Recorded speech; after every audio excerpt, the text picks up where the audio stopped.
Now available in paperback and e-readers, Isis, the Beauty Myth. Learn the beauty secrets of the goddess next door in this action-packed Isis series adventure. Get Isis, the Beauty Myth at online booksellers everywhere today. I recently got a chance to take a look at the trailer for Sony's The Woman King, and I got some mixed feelings as related to this trailer. Now, the reason why I have mixed feelings about this trailer for The Woman King is because it looks like to me that Sony is being very passive aggressive. Yes, Sony is going out here and presenting us a positive image of a black woman played by Viola Davis who is looking to protect her nation in Africa from white Europeans trying to colonize it. And yes, passively, that's something that is going to reflect positively on black people, but on the undertones of the film, aggressively, your Hollywood is taking a shot at black women, and it is also taking a shot at black people. That's what I see in the trailer for The Woman King. It looks like to me that your Sony is trying to go out here and take an underhanded shot at black people, and sadly, because many black people would be caught up in their emotions about finally seeing a film that presents Africa in a positive light, and for the first time in over 40 years since Shaka Zulu came to Fox in 1988. We have a lot of black people who will sit there and say, oh, this is a great image of representation, not understanding how that your Sony is insulting black people with this film, The Woman King. Now, the whole title, as I see it, is an insult because you're saying that the woman is a king, and a woman cannot be a king. A king is a title set for men, but they're putting this in the title because they want to try to appeal to black women who believe that they belong in the leadership role that God established for men. So basically, again, passively, they're giving you a movie with this title saying Woman King, but aggressively, what they're doing is saying that the black woman is like a man. So that's the jab directed at the black woman in the title, because I doubt they would make a film with a white woman in it saying that the white woman is a king, because white women would take offense to a woman being a king because they know that their role is that of a woman and that a woman is a queen. So basically, this is again an underhanded way of insulting the black woman, and it is also a way of emasculating the black man, because it's basically saying that the black man isn't capable of being a king, incapable of being a leader like Shaka Zulu was in 1988, and it really shows a decline as related to how we see black men in media. They have basically erased the black man from his position in a leadership role with this film, and they're just basically putting the black woman in that position of power because they want to undermine black manhood, black masculinity, and black leadership. So yes, they made a film about this woman who was a historical figure, but it's an insult directed at the black man because you're saying that the man cannot lead and that he needs a woman to go lead him. And again, that's coming from a position of weakness. If you're a black man, if a woman has to lead you, it is basically sending a message to everybody that you don't need to be respected. Now, as I was watching the trailer for this film, I really felt insulted by the role they had Viola Davis playing, because they had her sitting here acting masculine and acting aggressive, and the king is presented as basically effeminate. He's dressed in soft robes, he's wearing soft hair, and the woman is presented in a hard masculine fashion, and that really offended me because if you have a kingdom, you want the men to be the warriors. You want the men to be the ones ready to fight. Like I saw in Shaka Zulu in 1988 when it was on Fox. No, you want to see the men in a leadership role, but Sony wants to present us with the idea that the woman can be in this leadership role. This woman is the one who has to fight for the nation. This woman is the one who has to have the power as related to things. And again, that's a real insult to America's black men, because it says that the people who created this film don't see black men as leaders. They don't see black men as warriors, and they don't see black men as capable of defending their own civilization. So there's a deliberate reason why they chose this story, and they chose this story again to passively talk about African history, but aggressively they want to go out here and take a shot at black people by saying that black people are not a people who can go out here and have their own men lead them, and that their own men cannot go out here and defend their civilization. And moreover, it's an insult to America's black women, because it's saying that America's black women aren't feminine. America's black women are not out here and can be soft and attractive. No, what they want to say is that the black woman is hard, masculine, and aggressive. And this is something that your Hollywood has been doing ever since its inception, with movies like Imitation of Life, where we saw them take Louise Beavers and make her appear to be bigger and more masculine looking than your Claudette Colbert. And they do this deliberately because they want to masculinize the image of black women, and they want the image of black women to appear to be less attractive than white women. So what they are doing in this film is no different than what Hollywood has been doing over the last 100 years. And what they're looking to do with The Woman King basically is they're looking to try to capitalize on the popularity of 2018's Black Panther, and they're looking to try to make a fast dollar at the expense of the black filmgoer. So a lot of black filmgoers, they're thinking that they're getting a film about an African woman who was out here and fighting against the evil white man, but they don't see how the same evil white man is manipulating people with this film. So what the people at Sony, what they want to do with this Woman King is they want to try to continue reinforcing old stereotypes that racists have had, where they're trying to masculinize the image of America's black women. And what they want to do is make it look like the black woman has to go out here and protect the society, because the black man is incapable of going out here and protecting and defending his own civilization.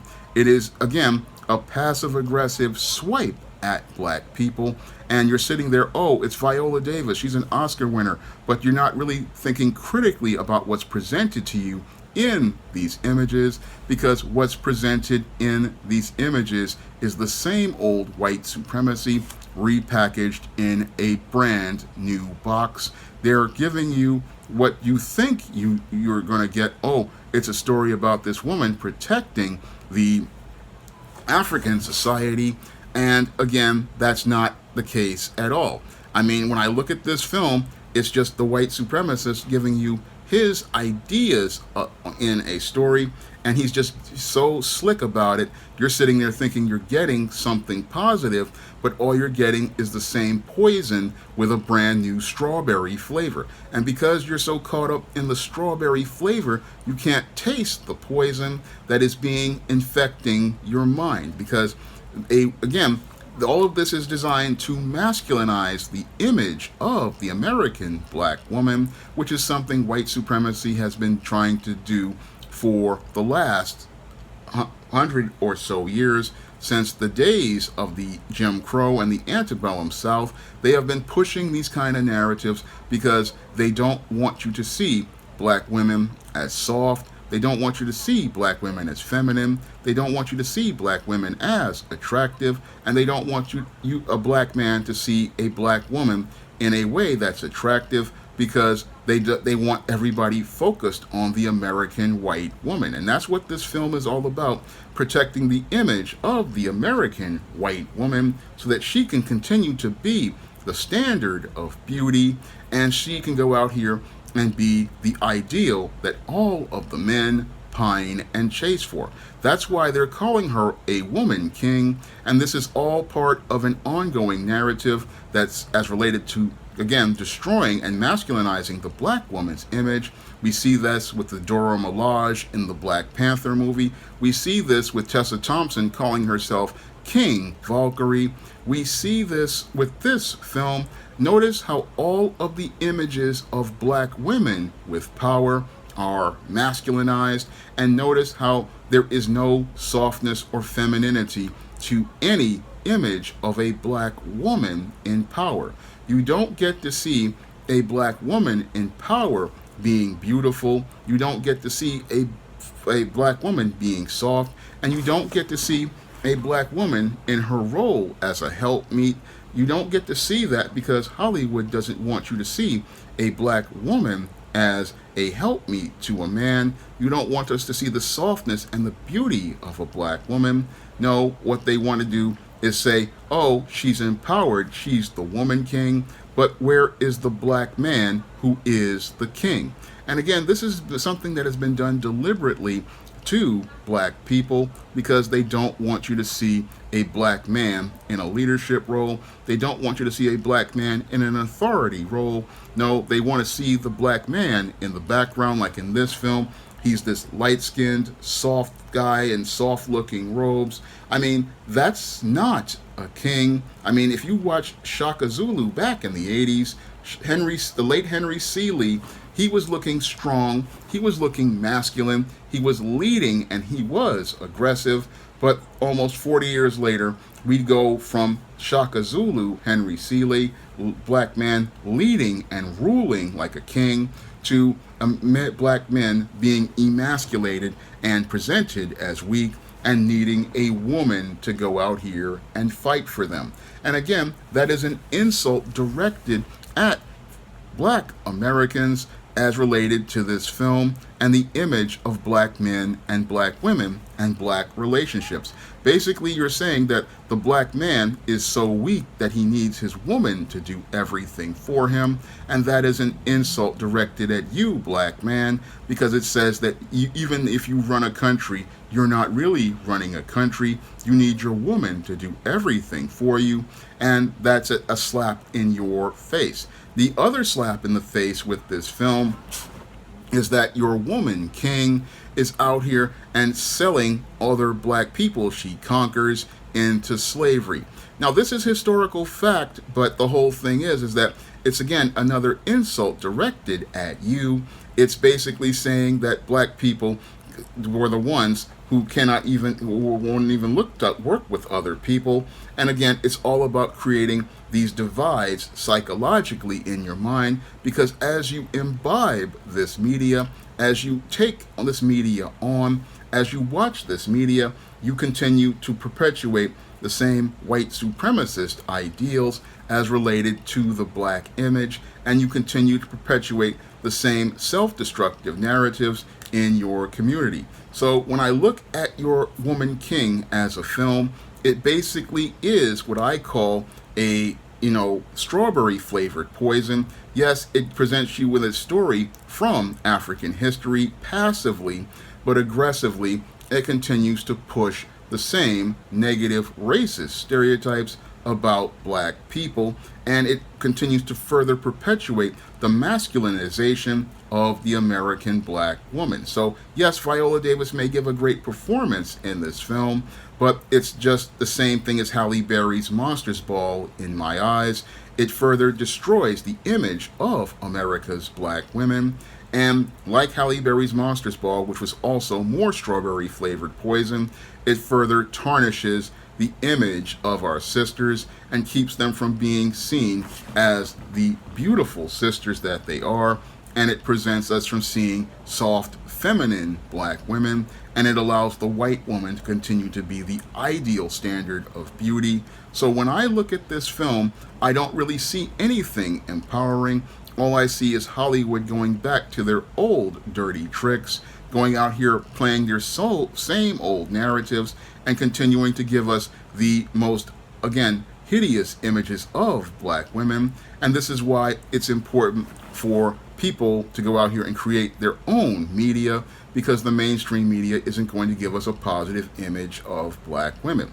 This is why it's important for people like myself to continue writing positive stories about black women, because when I write stories like Isis Amari's Revenge, I don't show you the black woman acting masculine. I don't show you the black woman being aggressive and towards men, and I show a black woman showing you that there's some balance and humanization, something that we don't see here. All we see here is some black feminist narratives repackaged and sold as empowerment, and that's not what you're going to get at SJS Direct. I try to show you soft, feminine black women, and I try to show you that there's a dynamic where black women and black men can work together, where the black man is in his leadership role, the black woman is in her helpmeet role, and both of them are out here working together under the God's natural order.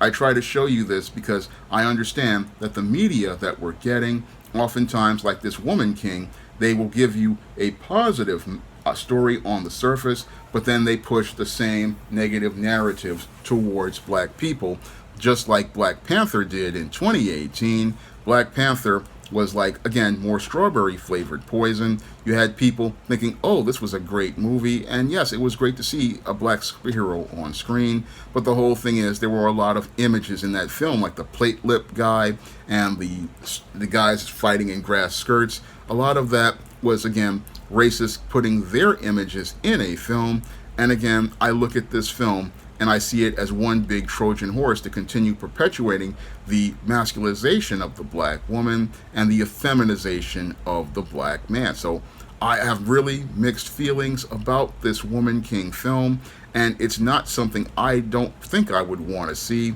because I want to see positive images of black men and women, and I want to see images of black men and women that empower and uplift our people and help them become better people and get a better understanding of self, because the continuing masculinization of black women, it doesn't help anyone. When I look at this film, again, when I look at it in the context of the Dora Milaje, who are masculine, the Tessa Thompson King Valkyrie and Thor Love and Thunder, who's masculine, and then this Woman King, it's looking like your Hollywood is trying to socially engineer masculine women, and a masculine woman is not something any guy would find to be attractive, and it's not a story that I would find to be appealing at all, because I want to go out here on the SJS Direct imprint and give you softer, more feminine black women like Isis and Esteem and Matilda Crowley and Cassandra Lee and Lilith Graves. I want to give you softer, feminine black women, because women really, they're really becoming so confused that we're getting like where Ketanji Brown Jackson is saying, what's a woman? And I feel that a lot of black women are becoming confused, that because they're seeing these masculine images of women and never getting to see an image of a soft feminine black woman. No, all we get is masculine women. Meanwhile, white girls get all of these princess roles, they get all of these queen roles, they get to be queens, but a black woman, she gets told she needs to be a king, and what's sad is nobody sees what's wrong with this picture. Now, if you want to pick up some of my books featuring positive images of black women, like the Thetas, the Isis series, the Esteem series, and A Recipe for Success in the books of the Spinsterella trilogy, you can find all of those books on Amazon.com in paperback and Kindle format. You can also find many of those books on Smashwords, the iBookstore, and Google Play. And if you want to see me make more videos like this, you can donate to my Patreon, my PayPal, or my Cash App by clicking the links in the description box. That's all I have to say for this video. You can comment, rate, and subscribe. Now available on Kickstarter. John Haynes at Death's Door. The man who rules the world takes on the Greek god of death in this all-new Kickstarter exclusive John Haynes comic book. Put in your pledge and get the standard, variant, or retro covers of John Haynes at Death's Door and other great stretch goal rewards on Kickstarter today.